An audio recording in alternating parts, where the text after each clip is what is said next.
সুপ্রিয় শিক্ষার্থীরা, আশা করছি সবাই ভালো আছো। এইচএসসি পরীক্ষার্থী এবং দ্বাদশ শ্রেণীতে যারা অধ্যয়ন করছো তাদের জন্য আজকে আমার উৎপাদন ব্যবস্থাপনা ও বিপণন দ্বিতীয় পত্রের পঞ্চম অধ্যায়ের তৃতীয় ক্লাস। তৃতীয় পর্বে আজকে আমরা কয়েকটি গুরুত্বপূর্ণ বিষয় নিয়ে আলোচনা করব। গত দুইটি ক্লাসে তোমরা যারা দেখোনি তারা আবার দেখে নেবে। গত দুটি ক্লাসে আমরা মূলত ভোগ্যপণ্য এবং শিল্পপণ্য সম্পর্কে বিস্তারিত জেনেছি। যেহেতু আমরা বিপণন অর্থাৎ মার্কেটিং পড়ছি, সুতরাং আমাদেরকে ভোগ্যপণ্য এবং শিল্পপণ্য বিপণনের ক্ষেত্রে কোন কোন বিষয়গুলো একজন মার্কেটারকে মাথায় রাখতে হয় সেই বিষয়গুলো সম্পর্কে আলোচনা করতে হবে। সেই আলোচনার উপর ভিত্তি করেই আমাদেরকে ভোগ্যপণ্য এবং শিল্পপণ্যের বিপণন ব্যবস্থা সম্পর্কে জানতে হবে। সুতরাং আজকে আমার যেই টপিকগুলো নিয়ে আলোচনার বিষয়, সেই টপিকগুলোর প্রথম দুটি টপিকই হচ্ছে ভোগ্যপণ্য বিপণনে বিবেচ্য বিষয় এবং শিল্পপণ্য বিপণনে বিবেচ্য বিষয়। আমি খুব সংক্ষিপ্ত আকারে মনে রাখার মতো করে উদাহরণের সাহায্যে এই বিবেচ্য বিষয়সমূহ আলোচনা করব।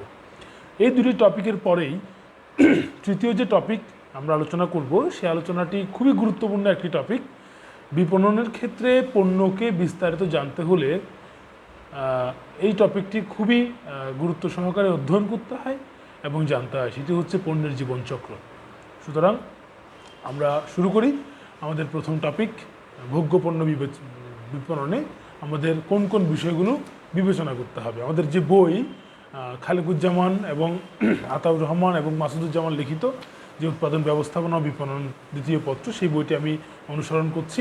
সেই বইয়ের অনুসারে অধ্যায় 5-এর 5.12 যে টপিক, সেই টপিক নিয়ে আমি আলোচনা করছি।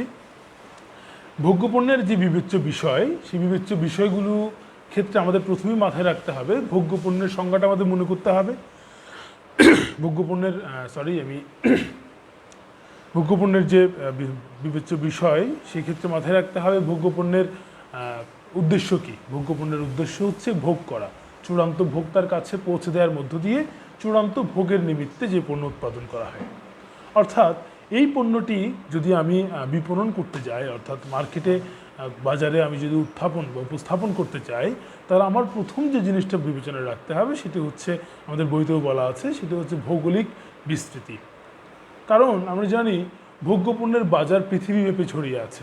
যেমন দেখো, এখানে বলছে বিশ্বব্যাপী ভোগ্যপণ্যের চাহিদা পরিলক্ষিত হয় বিধায় বিপণন ব্যবস্থায় বিশ্বায়নের কারণে প্রচুর প্রতিযোগী থাকে। অর্থাৎ ভোগ্যপণ্য বিপণন করতে হলে অবশ্যই বিশ্বায়ন, পৃথিবীব্যাপী ভোগ্যপণ্যের চাহিদা এবং তার সাথে অনেক অনেক হাজার হাজার প্রতিযোগীর কথা মাথায় রাখতে হবে।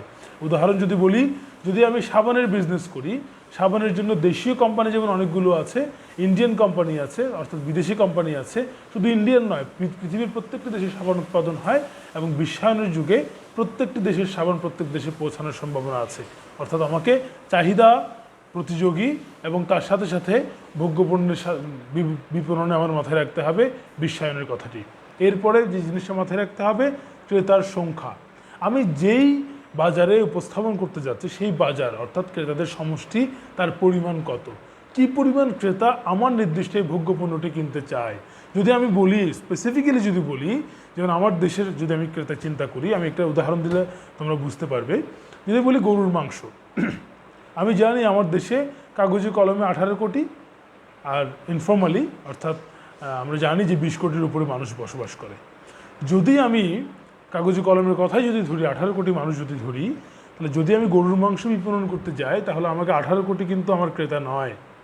আমার ক্রেতা হচ্ছে এখান থেকে হিন্দু, বৌদ্ধ বা খ্রিস্টান, কিংবা যারা গরুর মাংস খায় না, কিংবা যারা অসুস্থ, সমস্ত জিনিস বাদ দিয়ে আমাকে সর্বোচ্চ আমি পাবো 12 থেকে 13 কোটি। অর্থাৎ ক্রেতার সংখ্যা আমাকে বিবেচনায় রাখতে হবে। তৃতীয় হচ্ছে চাহিদার প্রকৃতি। চাহিদা কেমন, আমার যে ভোগ্যপণ্যটা আমি বিপণন করতে যাচ্ছি তার চাহিদা কেমন সেটা বিবেচনায় রাখতে হবে, তার চাহিদা বাজারে কেমন আছে। বন্টন প্রণালী। বন্টন প্রণালী আমরা জানি উৎপাদক থেকে সরাসরি ভোক্তা, উৎপাদক থেকে ডিলারের মাধ্যমে ভোক্তার কাছে, উৎপাদক থেকে ডিলারের মাধ্যমে পাইকার ব্যবসার কাছে গিয়ে, তারপর খুচরা ব্যবসায়ীর কাছে গিয়ে সরাসরি ভোক্তার মাধ্যমে অনেকগুলো 5টা বন্টন প্রণালী আছে। এই বন্টন প্রণালীগুলোর মধ্যে কোন বন্টন প্রণালীর মধ্য দিয়ে কী প্রক্রিয়ায় ভোক্তার কাছে এই ভোগ্য পণ্যটি আমার ভোগ্য পণ্যটি পৌঁছবে সেটা বিবেচনায় রাখতে হবে, একজন মার্কেটারকে বিবেচনায় রাখতে হবে। এরপরে নিয়মিত এবং পর্যাপ্ত রেগুলারলি আমার পণ্য সরবরাহ করতে হবে এবং পর্যাপ্ত পরিমাণে আমাকে সরবরাহ করতে হবে, এই জিনিসটা আমাকে মাথায় রাখতে হবে। ষষ্ঠত যেটা মাথায় রাখতে হবে সেটা হচ্ছে ক্রয় সিদ্ধান্ত। আমি ভোগ্য পণ্য শুধুমাত্র বিপণন করব বললে হবে না, কোত্থেকে ক্রয় করছি সেটা এবং কাকে বিক্রি করছি, তারা যে ক্রয় করবে, ভোক্তারা যে ক্রয় করবে, তারা ক্রয় করবে কি না, তাদের ক্রয় সিদ্ধান্ত আছে কিনা। যেমন আমি ভোগ্যপণ্য হিসেবে নির্ধারণ করলাম এই সময় আমি ফ্যান বানাবো, বেশ বিক্রি হবে। শীতকালে আমি বলবো যে আমার একই পরিমাণ ফ্যান বিক্রি হবে, অবশ্যই হবে না, কারণ ক্রেতারা এই ফ্যানটি শীতকালে কিনবে না। অর্থাৎ এই ছাড়াও আমার পণ্যের মেরামত সুবিধা আমি দিচ্ছি কিনা, আফটার সেলস অর্থাৎ বিক্রয়োত্তর সেবা দিচ্ছি কিনা, তার সাথে সাথে আমার পণ্যের সরবরাহ আমি করছি কিনা, যে পণ্যের যন্ত্রাংশ হলে সেই যন্ত্রাংশগুলোর সরবরাহ আছে কিনা, প্রত্যেকটি বিষয় বিবেচনায় রেখেই ক্রয় সিদ্ধান্ত ঠিক করতে হয়। এবং এই জন্য ভোগ্য পণ্যের ক্ষেত্রে ক্রয় সিদ্ধান্ত একটি গুরুত্বপূর্ণ বিষয়। এরকম করে ক্রয় করার ক্ষেত্রে ভোক্তার আচরণ। অষ্টমত হচ্ছে মূল্য, ক্রয় মূল্য কত নির্ধারণ করেছি এবং যে বাজারের কথা বলছি, প্রথমেই বললাম বাজারের আয়তন অর্থাৎ ক্রেতার সংখ্যা কত, বিক্রয়োত্তর সেবা আমি আফটার সেলস সার্ভিস, সেলসের পরে আমি বিপণনকারী হিসেবে এই পণ্যের ক্ষেত্রে আমি সেবা দিচ্ছি কিনা, সবগুলো বিবেচনা করে এবং সর্বশেষ বিপণন প্রসারের ক্ষেত্রে আমরা বিজ্ঞাপন বা অন্যান্য কোনো আমি উদ্যোগ বা অন্যান্য কোনো ইনিশিয়েটিভ কিংবা অন্যান্য কোনো প্রক্রিয়া বা কৌশল আমি গ্রহণ করেছি কিনা, তার উপর ভিত্তি করেই আমাকে একজন মার্কেটার হিসেবে আমাকে বিবেচনা করতে হবে আমার ভোগ্য পণ্যটি এই প্রক্রিয়ায় আমি বাজারে উপস্থাপন করব, ক্রেতার কাছে পৌঁছাবো। যেহেতু ভোগ্য পণ্যের মূল টার্গেট হচ্ছে ক্রেতা, আমাকে এই 11টি বিষয় মাথায় রেখে ভোগ্য পণ্য বিপণন করতে হবে। সুতরাং আমরা বলতে পারি ভোগ্যপণ্য বিপণনের ক্ষেত্রে ভোক্তাকে মাথায় রেখে ভোক্তার চাহিদা, ভৌগোলিক অবস্থান, ভোক্তার বিস্তৃতি, বাজারের চাহিদা এবং পণ্য সরবরাহের চাহিদা, ক্রয় সিদ্ধান্ত, ক্রয়ের আচরণ, এই সমস্ত বিষয়, মূল্য, এই সমস্ত বিষয় মাথায় রেখেই ভোগ্যপণ্য আমাকে বিপণন করতে হবে।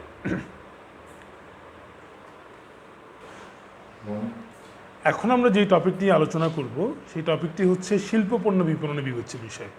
একজন মার্কেটার হিসেবে যখন একজন মার্কেটার বা বিপণনকারী সে ভাবে যে শিল্প পণ্য বিপণন করবে, সেক্ষেত্রে তার বিবেচ্য বিষয়সমূহ কী কী হবে আমরা আমাদের বই অনুসারেই পড়ব। সুতরাং আমরা 10টি বিবেচ্য বিষয় আমরা বইতে পেলাম। সেই 10টি বিবেচ্য বিষয় সম্পর্কে আমরা এক কথায় বুঝবো এবং একটি করে উদাহরণ দেওয়ার মধ্য দিয়ে আমরা বোঝার চেষ্টা করব যে শিল্প পণ্য বিপণনের ক্ষেত্রে একজন বিপণনকারীকে কোন কোন বিষয়গুলো আলোচনা করতে হয়।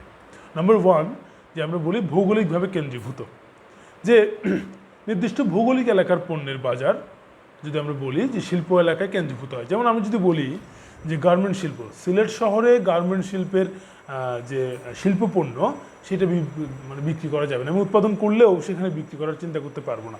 আমাকে বিক্রি করতে হলে হয় ঢাকার সাভার এলাকায় যেতে হবে, গাজীপুর এলাকায় যেতে হবে, কিংবা চট্টগ্রাম ইপিজেড বা কালুরঘাট এলাকায় যেতে হবে। যদি আমরা এটা করতে পারি অর্থাৎ কেন্দ্রীভূত করতে পারি, তাহলেই একমাত্র আমার শিল্পপণ্য বিপণনের ক্ষেত্রে আমার একটা সুবিধা হবে। অর্থাৎ একজন বিপণনকারীকে প্রধানত বিবেচনা করতে হয় ভৌগোলিকভাবে এই পণ্যটি কেন্দ্রীভূত কিনা, একটা নির্দিষ্ট কেন্দ্রকে বিবেচনা করে হচ্ছে কিনা। দ্বিতীয়ত হচ্ছে স্বল্প সংখ্যক ক্রেতা, এটা মাথায় রাখতে হবে যে ভোগ্য পণ্যের মতো শিল্পপণ্য বিপণনের ক্ষেত্রে আমি হাজার হাজার উৎপাদন করে ফেললাম, বিক্রি হবে না, পড়ে থাকবে, এটা হতে পারে না। সুতরাং একজন বিপণনকারী হিসেবে আমাকে বিবেচনা করতে হবে আমি আইদার কিনে বিক্রি করি অথবা উৎপাদন করে বিক্রি করি না কেন, বিপণনকারী হিসেবে আমাকে মাথায় রাখতে হবে যে শিল্পপণ্যের ক্রেতা খুবই সাধারণ, খুবই স্বল্প। কেননা যদিও তারা অধিক পরিমাণে কিনবে কিন্তু ক্রেতার সংখ্যা অনেক স্বল্প, কারণ শিল্প মালিকরাই, যারা ফ্যাক্টরি চালায়, কারখানা মালিক, তারাই একমাত্র আমার শিল্পপণ্যটা কিনবে। 3 নম্বর হচ্ছে নির্ভরশীল চাহিদা। আমরা জানি যে শিল্পপণ্যের ক্ষেত্রে অবশ্যই ভোগ্য পণ্যের উপর নির্ভরশীল। মানুষ যে জিনিসটা ভোগ করবে না, মানুষ যে জিনিসটা কিনবে না, সেই জিনিসটা অবশ্যই উৎপাদন হবে না। আর যে জিনিস উৎপাদন হবে না সেই জিনিস অবশ্যই উৎপাদনকারীরা সেই জিনিসের জন্য কাঁচামাল কিনবে না, অর্থাৎ আমার শিল্পপণ্য বিক্রি হবে না। সুতরাং আমাকে অবশ্যই মাথায় রাখতে হবে একজন বিপণনকারী হিসেবে, যদি আমি শিল্পপণ্য বিপণন করতে যাই তাহলে সেই শিল্পপণ্যের চাহিদা অবশ্যই ভোগ্যপণ্যের চাহিদার উপর নির্ভরশীল। তার মানে শিল্পপণ্য বিপণনের ক্ষেত্রে আমাকে ভোগ্যপণ্যের চাহিদাটাকেও বিবেচনায় রেখে আমাকে আমার বিপণনের প্রসেস, বিপণনের কৌশল বা পদ্ধতি আমাকে নির্ধারণ করতে হবে। চতুর্থত যে কথাটা আছে অস্থিতিস্থাপক চাহিদা। অস্থিতিস্থাপক চাহিদা মানে হচ্ছে আমাদের বুঝতে হবে স্বাধীন চলকের উপর ভিত্তি করে, আবার বলছি স্বাধীন চলকের উপর ভিত্তি করে অধীন চলকের যে পরিবর্তন হয় তাকেই বলে হচ্ছে স্থিতিস্থাপকতা। আর এক্ষেত্রে ভোগ্যপণ্যের সাথে যেহেতু রিলেটেড, অর্থাৎ শিল্পপণ্যের যদি চাহিদার কথা বিবেচনা করি, তাহলে অবশ্যই শিল্পপণ্যের চাহিদাকে আমাদের বিবেচনা করতে হবে অস্থিতিস্থাপক হিসেবে। কি কেন? কারণ আমরা জানি যে শিল্পপণ্যের চাহিদা অবশ্যই ভোগ্যপণ্যের উপর নির্ভর করে। ভোগ্যপণ্যকে যদি স্বাধীন চলক ধরি, সুতরাং তার উপর ভিত্তি করে শিল্পপণ্যের চাহিদা নির্ভর করে বলেই এই বিষয়টাকে অস্থিতিস্থাপক বলা হচ্ছে। কেননা ভোগ্যপণ্যের চাহিদা যতটুকু বাড়ে তার তুলনায় শিল্পপণ্যের চাহিদা ততটুকু বাড়ে না। অর্থাৎ এদের মধ্যে যে পরিবর্তনের হার, অর্থাৎ এদের মধ্যে যে চেঞ্জের যে হার, এদের মধ্যে বাড়ার বা কমার যে হার, সেটি তুলনামূলকভাবে অস্থিতিস্থাপক। অর্থাৎ যে পরিমাণ স্বাধীন চলকের পরিবর্তন হয় সেই পরিমাণ অধীন চলকের পরিবর্তন হয় না। ক্রয়ের প্রকৃতি আমি একটু আগেই বললাম, অধিক পরিমাণ ক্রয় করা হয়। বাজারের আয়তন, আমি আবার বলছি, বাজারের আয়তন সীমিত। যেহেতু ক্রেতা সীমিত, আমরা জানি বাজার মানে হচ্ছে ক্রেতার সমষ্টি, সুতরাং বাজারের আয়তনও সীমিত হিসেবে ধরে নিতে হবে। বন্টন প্রণালী, বন্টন প্রণালীর ক্ষেত্রে শুধুমাত্র একটি বন্টন প্রণালী ব্যবহৃত হয়। আমরা জানি 5টি বন্টন প্রণালীর মধ্যে পাইকার, খুচরা ব্যবসায়ী, ডিলার, এজেন্ট, ভোক্তা এবং উৎপাদনকারী সবার অবস্থান রয়েছে। কিন্তু এই ক্ষেত্রে উৎপাদনকারী থেকে সরাসরি যারা শিল্প মালিক অর্থাৎ নতুন উৎপাদনকারী, তারাই সরাসরি কিনবে। অর্থাৎ এখানে বন্টন প্রণালী শুধুমাত্র একটি, স্বল্প বন্টন প্রণালী ব্যবহৃত হবে। নিয়মিত সরবরাহ, যেহেতু উৎপাদন কাজের সাথে রিলেটেড, সুতরাং এই পণ্যটি, শিল্প পণ্যটি নিয়মিত সরবরাহ করার বিষয়টিও মাথায় রাখতে হয়। এবং সর্বশেষ বাজার উন্নয়ন, শিল্পপণ্যের সাথে মাথায় রাখতে হবে বাজার উন্নয়নের বিষয়টি এবং তার সাথে সাথে নিরাপত্তার বিষয়টি। কারণ শিল্পপণ্যের যতটুকু নিরাপদ রাখা যাবে, ভোগ্যপণ্য তত সুন্দর এবং সুচারুরূপে উৎপাদন সম্ভব হবে। পরিশেষে এইটুকুই বলতে চাই যে ভোগ্যপণ্যের সাথে মিল রেখে শিল্পপণ্যের চাহিদা বিবেচনা করতে হবে, এটা মাথায় রাখতে হবে। শিল্পপণ্যের ক্ষেত্রে ক্রেতার সংখ্যা কম, এটা মাথায় রাখতে হবে। বাজারের আয়তন ছোট, এটা মাথায় রাখতে হবে। ক্রয়ের প্রকৃতি অর্থাৎ ক্রয়ের পরিমাণ বিস্তারিত এবং বিস্তৃত, এটা মাথায় রাখতে হবে। এবং সর্বশেষ মাথায় রাখতে হবে যে বন্টন প্রণালী একটি, কারণ শিল্পপণ্যের ক্ষেত্রে উৎপাদনকারী আরেক উৎপাদনকারীর কাছ থেকে এই পণ্যটি কাঁচামাল হিসেবে বিবেচনা করে ক্রয় করে এবং উৎপাদনের কাজে লাগায়। সুতরাং আমরা শিল্পপণ্যের বিপণনের ক্ষেত্রে এই 10টি বিষয় মাথায় রেখেই বিপণনকারী হিসেবে আমরা শিল্পপণ্য বিপণন করব। আমরা চলে যাব এখন পরবর্তী গুরুত্বপূর্ণ টপিকে।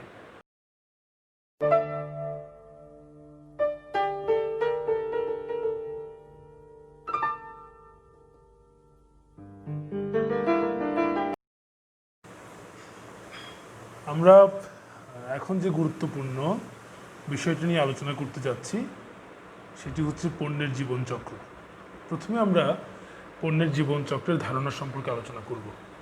আমরা শুরুতেই আমাদের যে মার্কেটিং গুরু ফিলিপ কটলার এবং গ্যারি আর্মস্ট্রং তার একটি সংজ্ঞা দিয়ে আমরা শুরু করব। তিনি বলছেন, বইতেই তোমরা পাবে, the product life cycle is the course of a product sales and profits over the life time. একটি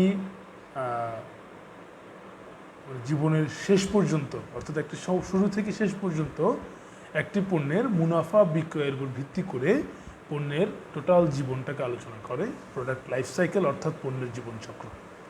আমরা জানি কোনো পণ্যই আসলে বাজারে চিরকাল টিকে থাকে না, পরিবর্তন হয়।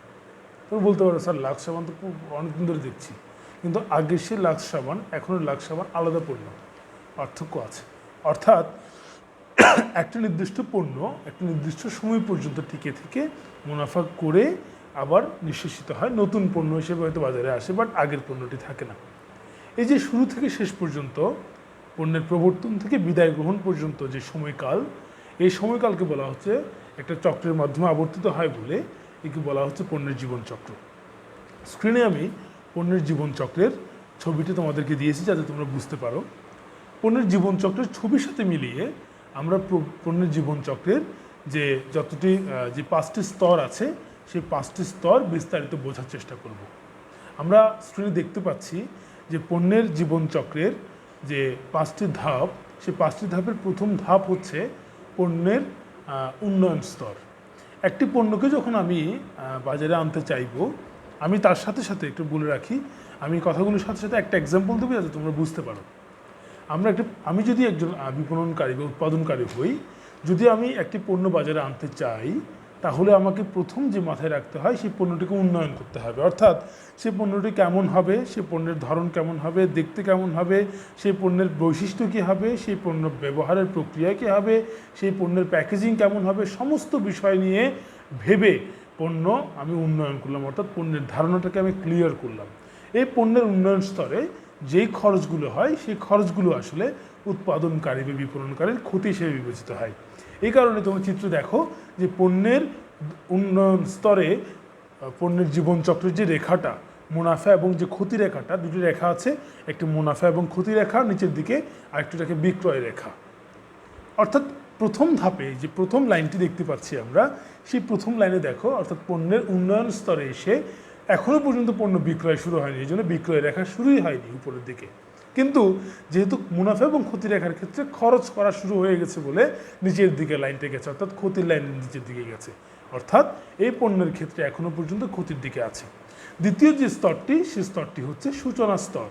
সূচনা স্তরেও প্রথম দিকে পণ্যটিকে পরিচিত করাতে হয়, বাজারে উপস্থাপন করতে হয়, পণ্যকে উৎপাদনকারীকে এই পণ্যটি বিক্রেতার কাছে নিয়ে যেতে হয়, ভোক্তার কাছে পরিচিতি করতে হয়, বিক্রয় প্রসারে অনেক ধরনের খরচ করতে হয় বলেই তোমরা দ্বিতীয় ধাপে দেখো যে প্রথম দিকে এই সূচনা স্তরে ক্ষতির মতো করে আছে, অর্থাৎ বিক্রয় লাইনের মুনাফা এবং ক্ষতি নিচের দিকে আছে। তার মানে আমরা বলতে পারি যে সূচনা স্তরে এসে একটি পণ্যের জীবনচক্রে প্রথমে ক্ষতি হয়, পরের দিকে দেখো উপরের দিকে উঠতে শুরু করছে, অর্থাৎ বিক্রি করা শুরু করেছে, বিক্রি হওয়া শুরু হয়েছে, অর্থাৎ ভোক্তারা এই পণ্য সম্পর্কে জানছে, বিক্রেতারা এই পণ্যটি তার দোকানে কিংবা তার বিক্রয় প্রতিষ্ঠানে রাখছে, অর্থাৎ প্রথম দিকে বিক্রি করা শুরু হয়েছে। এই জন্য যে লাইনটা আছে, মার্জিনাল লাইনটা আছে, তার উপরের দিকে মুনাফা লাইনটা গেছে, আর বিক্রয় রেখা শুরু হয়েছে বলে প্রথম দিকে বিক্রি শুরু আমরা দাগটা দেখতে পাচ্ছি। দ্বিতীয় স্তরে এসে এই দ্বিতীয় স্তরের কয়েকটা বৈশিষ্ট্য মাথায় রাখতে হবে, বইয়ের দিকে তাকালে বুঝতে পারবে। যদিও ফিলিপ কটলার বলছে এই স্তরে এসে প্রথমবারের মতো বন্টন এবং ক্রয়ের জন্য প্রাপ্তিযোগ্য হয়, অর্থাৎ ক্রয়ের জন্য এবং বন্টনের জন্য পণ্যটি বাজারে উপস্থাপিত হয়। এক্ষেত্রে পণ্য বিক্রয় খুবই কম হয়, যেহেতু প্রথম নতুন পণ্য এবং খুব ধীর গতিতে পারে। উদাহরণস্বরূপ বলতে পারি সিটিসেল, বাংলাদেশের প্রথম মোবাইল কোম্পানি, তারা বাজারে পণ্য উন্নয়ন করে ক্ষতির সম্মুখীন হয়ে বাজারে এসে সেবা কোম্পানি নামে সিটিসেল বাজারজাতকরণ শুরু করে। সিটিসেল বাজারে আসে, তখন সিম ছিল না, রিম পদ্ধতিতে একসাথে মোবাইল কিনতে হতো লাখ লাখ টাকা দিয়ে, কিন্তু খুব কম পরিমাণে বিক্রি হতো, লাভও খুব কম হতো। এই স্তরে এসে ব্যাপক প্রসার কার্যক্রম, অর্থাৎ ব্যাপক বিলবোর্ড স্থাপন করতে হয়, অ্যাডভার্টাইজমেন্ট করতে হয়, ব্যক্তিক বিক্রয় করতে হয়, বিক্রি কর্মীদেরকে বেতন দিতে হয়, অনেক টাকা খরচ হয়, অর্থাৎ এই ক্ষেত্রে খরচ অনেক বেশি, বন্টন খাতে প্রচুর ব্যয় হয়। এই স্তরটা অনেক ঝুঁকিপূর্ণ, কারণ যদি ক্রেতারা গ্রহণ না করে, অনেক পণ্য বাজারে এসে ক্রেতারা গ্রহণ করেনি, চলে যেতে হয়েছে, এরকম ক্রেতারা গ্রহণ না করলে চলে যেতে হতে পারে। এরপরের যে স্তর, তৃতীয় স্তর, সেটা হচ্ছে প্রবৃদ্ধি স্তর। এই স্তরে সে বিক্রয় বাড়তে থাকে, ভোক্তারা পণ্য সম্পর্কে জানে, হু হু করে বাড়তে থাকে। আমরা দেখতে পাচ্ছি এই স্তরে একদম উপরের দিকে মুনাফা রেখা উপরের দিকে, মুনাফা এবং ক্ষতি রেখা উপরের দিকে, বিক্রয় উপরের দিকে, অর্থাৎ এই দিকে বিক্রয় যেমন বাড়তে থাকে তার সাথে মানে পাল্লা দিয়ে মুনাফাও বৃদ্ধি হতে থাকে, অর্থাৎ আগের তুলনায় পরবর্তী মুনাফা বাড়তে থাকে, কন্টিনিউয়াস বাড়তে থাকে, অর্থাৎ এদিকে বলা হচ্ছে প্রবৃদ্ধি স্তর। এই স্তরে এসে আমাদের প্রচুর পরিমাণ বিক্রি বৃদ্ধি পায়, প্রতিযোগীরা বাজারে প্রবেশ করলেও প্রচুর বৃদ্ধি পাচ্ছে, পণ্যের নতুন নতুন বৈশিষ্ট্য যুক্ত হয়, পণ্যের একক প্রতি খরচ, উৎপাদন খরচ হ্রাস পায়, বিক্রয় প্রসারের খরচ হ্রাস পায়, কিন্তু বিক্রয় হু হু করে বাড়তে থাকে। আমরা দেখতে পাই যে বাংলাদেশে 2002 সালের দিকে সিটিসেলের বিক্রি এমন বেড়ে গেছিলো, তারা লাভের উপর লাভ হচ্ছিল। চতুর্থ যে স্তর, সেটা হচ্ছে পূর্ণত স্তর। এই স্তরটি খুবই ঝুঁকিপূর্ণ স্তর। এই স্তরে এসে একটি কোম্পানিতে একটি পণ্য একদম সর্বোচ্চ পিক স্তরে এসে যায়, তার বিক্রি আর বাড়ে না, কারণ সবাই কিনছে, আর তো মানুষ নেই যে বিক্রি হবে। নতুন নতুন প্রতিযোগী আসার কারণে বিক্রি বরং কমতে থাকে। এই স্তরে এসে বিক্রি অনেক কমতে থাকে, অনেক ঝুঁকি বেড়ে যায়, প্রচুর পরিমাণ মানে বিক্রেতা আরও চলে আসে, প্রচুর পরিমাণ প্রতিযোগী চলে আসে, অফার দেয়, আমারটা নেন। যেমন বাংলাদেশে সিটিসেলের পরে গ্রামীণফোন প্রবেশ করলো, সিটিসেলের পরে ধাবি গ্রুপের ওয়ারিদ কোম্পানির প্রবেশ করলো, যা এখন বর্তমানে এয়ারটেল নামে চলছে। এরপরে বাংলালিংক প্রবেশ করলো, অর্থাৎ মুনাফা কমতে আছে এবং উৎপাদন ক্ষমতার পণ্য ব্যবহার করার ক্ষেত্রে প্রচুর চেষ্টা করতে হয়, মানুষকে ব্র্যান্ডের পরিচিতি বাড়াতে হয়, দোকানদারকে বলতে হয় স্টক করেন, আমার পণ্য রাখেন, প্রচুর বিক্রয় খরচ বাড়তে থাকে। এই স্তরে এসে অর্থাৎ বিক্রয় যতটুকু হওয়ার কথা ততটুকু হয়ে বসে থাকে, পূর্ণতা এর বেশি আর বাড়ানো সম্ভব নয়, বরং কমতে থাকে, রিস্কি স্তর। সর্বশেষ 5 নম্বর যে স্তর আমরা দেখতে পাচ্ছি, পতন স্তর। এই স্তরে এসে কোম্পানি সর্বোচ্চ থেকে বিক্রয়ও কমতে থাকে এবং তার মুনাফা ক্ষতির দিকে চলে যেতে থাকে। এই সময়ে ক্ষতি হয়ে যায়, পণ্যের চাহিদা কমে যায়, পণ্য যেমন গ্রামীণ ফোনের চাহিদা বেড়ে গেছে, সিরিজেল নাই হয়ে গেছে, সিরিজেল পণ্যটাই নাই হয়ে গেছে, বাজারে আমরা দেখতে পাই না এখন সিরিজেল।